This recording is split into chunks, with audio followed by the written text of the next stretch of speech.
ജീപ്പിന് ചെറുതായിട്ടൊരു ആക്സിഡൻറ്റ് പറ്റിയിരിക്കുകയാണ്. വർക്കിനായി നേരെ മാധവേട്ടൻ്റെ വർക്ക്ഷോപ്പിലേക്ക് പോയി. ഇതുപോലെ സൈലൻസർ അടി തട്ടിയിട്ട് കട്ടായിപ്പോയി. ഈ ഒരു ടാങ്കിൻ്റെ അടിഭാഗത്തൂടെ ഡീസലും ചെറുതായിട്ട് ചോർന്നു വരുന്നുണ്ട്. സ്റ്റിയറിംഗ് ബോക്സിൻ്റെ ഈ ഒരു റാഡും പൊട്ടിപ്പോയി. കാര്യമായ രീതിയിൽ ലോഡ് കൊണ്ടുപോകുമ്പോൾ അടി തട്ടിയിട്ട് സംഭവിച്ചാണ്. അപ്പോൾ അത് നന്നാക്കുന്ന വീഡിയോ ആണ് ഇന്ന്. സൈലൻസർ അഴിച്ചെടുത്ത് ഗ്യാസ് വെൽഡ് ചെയ്യണം. അപ്പോൾ നമ്മുടെ മാധവേട്ടൻ്റെ വർക്ക്ഷോപ്പിൽ തന്നെ മണിയേട്ടനുണ്ട്. മണിയേട്ടൻ്റെ അടുത്തേക്ക് പോയി.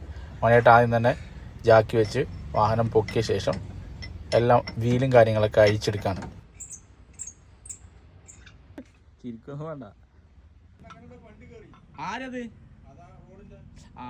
സൈലൻസർ ഇതുപോലെ അഴിച്ച് പുറത്തേക്ക് എടുത്തു. ആ ഒരു എക്സ്ട്രാ ചെയ്ത പീസ് അടക്കം മുഴുവൻ കട്ടായി പോയിരിക്കുകയാണ്.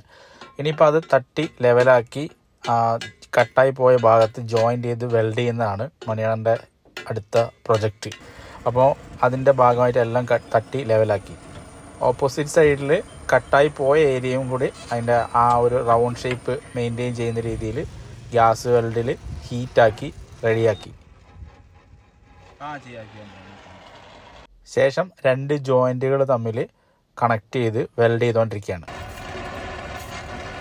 വെൽഡ് ചെയ്ത് സെറ്റ് ചെയ്തു. അങ്ങനെ രണ്ടാമത് നമ്മുടെ പൊസിഷനൊക്കെ കറക്റ്റ് ചെയ്ത് റീസെറ്റ് ചെയ്ത് ഫിറ്റ് ചെയ്തുകൊണ്ടിരിക്കുകയാണ്. ഇനി അടുത്ത് മാധവേട്ടൻ്റെ സെക്ഷനാണ്. ടാങ്ക് അഴിച്ച് റീസെറ്റ് ചെയ്ത് എല്ലാം റെഡിയാക്കി ചോർച്ചിൻ്റെ ഒന്ന് നോക്കി മണിയറിൻ്റെ കൊടുത്ത് വെൽഡ് ചെയ്ത് റീഫിറ്റ് ചെയ്യണം. അപ്പോൾ ടാങ്ക് അഴിച്ച് അതിൻ്റെ ഡീസലും കാര്യങ്ങളൊക്കെ ഊറ്റിയെടുക്കുകയാണ്.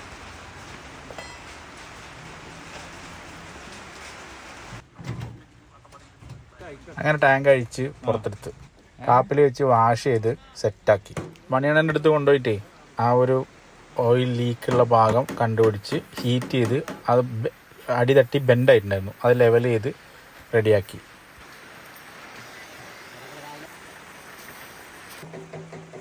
തരത്തിലും ഒരു ലീക്കേജ് ഉണ്ടാവാതിരിക്കാൻ MCL വാങ്ങി തേച്ച് ഒരു ദിവസം വെച്ച ശേഷം രണ്ടാമത് നമ്മൾ ഫിറ്റ് ചെയ്തു. ഫിറ്റ് ചെയ്യുമ്പോൾ നമ്മുടെ അപ്പൻചേട്ടനോട് ഉണ്ടായിരുന്നു കേട്ടോ. ഞങ്ങൾ 3 പേരും കൂടിയാണ് ഫിറ്റ് ചെയ്തത്.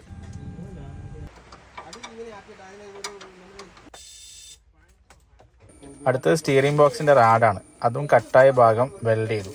അത് മുകളിൽ നിന്നും വെൽഡ് ചെയ്യാണ്ടായിരുന്നു, അടിഭാഗത്തു നിന്നും വെൽഡ് ചെയ്യാണ്ടായിരുന്നു. എന്നിട്ട് ഒരു പീസ് ഒരു കമ്പി വെച്ച് ഞങ്ങൾ വെൽഡ് ചെയ്തു. തൽക്കാലത്തേക്ക് അത് നിൽക്കുള്ളൂ. നല്ല ഹെവി റോഡാണ് നമ്മുടെ, അതുകൊണ്ട് തന്നെ അത്യാവശ്യം ലോഡുമായി പോകുന്ന സമയത്ത് അത് പൊട്ടാൻ സാധ്യതയുണ്ട്. അപ്പോൾ ഒന്നെങ്കിൽ സ്റ്റിയറിംഗ് ബോക്സ് ചേഞ്ച് ചെയ്യും, അല്ലെങ്കിൽ ഈ ഒരു റാഡ് മാത്രമായിട്ട് വാങ്ങിച്ചു വെക്കാം എന്നുള്ളൊരു കൺസെപ്റ്റിൽ നമ്മൾ വിട്ട് അങ്ങനെ പണിയും കാര്യങ്ങളൊക്കെ കഴിഞ്ഞ് വണ്ടി റോട്ടിൽ ഇറക്കിയിരിക്കുകയാണ്.